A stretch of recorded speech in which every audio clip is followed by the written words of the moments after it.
Small businesses in New York City are coping with one of the greatest increases in retail theft rates in recent memory. And business owners aren't sure whether Mayor Eric Adams' move to relax some COVID requirements will help or hurt the situation.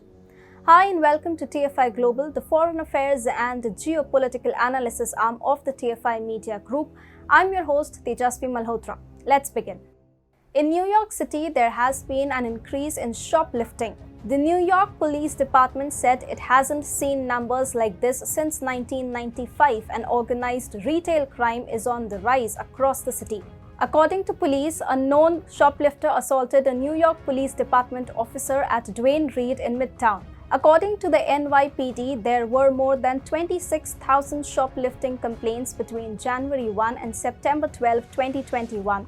Compared to over 20,000 during the same period in 2020. The pandemic aided the spike, that is why several products are now restricted at local pharmacies. A lot of people were unemployed and a lot of others were attempting to make ends meet by using the wrong means. Some of it is resold on the street, says the report.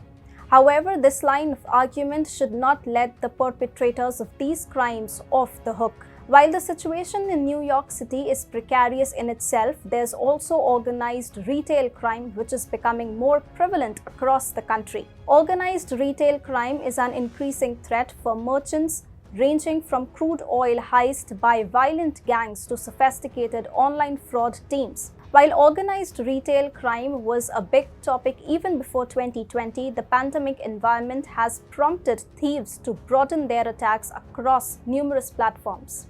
Retailers are currently losing an average of $700,000 every $1 billion in sales due to organized retail crime. According to the NRF's 2021 National Retail Security Survey, more than two-thirds of retailers claimed the pandemic raised their overall risk, with 57% reporting an increase in ORC. In the organization's 2021 Retail Security Survey, half of the respondents indicated shoplifting had increased in the previous year.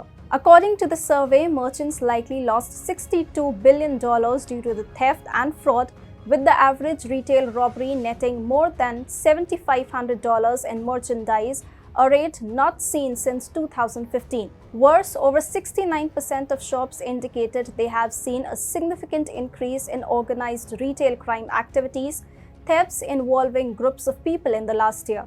According to the New York Times, shoplifting reports have increased by 16% in the last year, but arrests have decreased. New York's bail restrictions, a police force distracted by a spike in killings, and internet marketplaces where organized retail crews can readily sell stolen products have all been mentioned in the dispute about the underlying causes. Officials say a sense of safety is vital to the city's economic revival as it emerges from the public health catastrophe.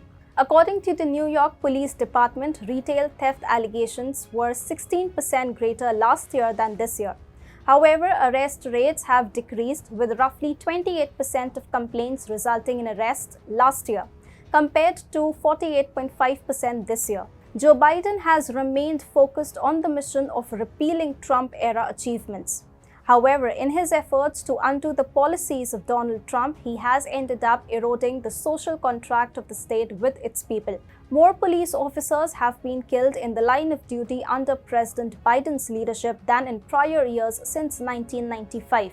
Add to this the current situation in New York City, things become much grimmer. Joe Biden and his Democrats have eroded the cities in the US, and the situation has reached a boiling point. The small businesses were already reeling from the economic losses during the lockdowns, and now they are faced with goons who are not afraid of the law enforcement in the city. There needs to be some serious deliberation to make sure that small businesses should not shut down forever.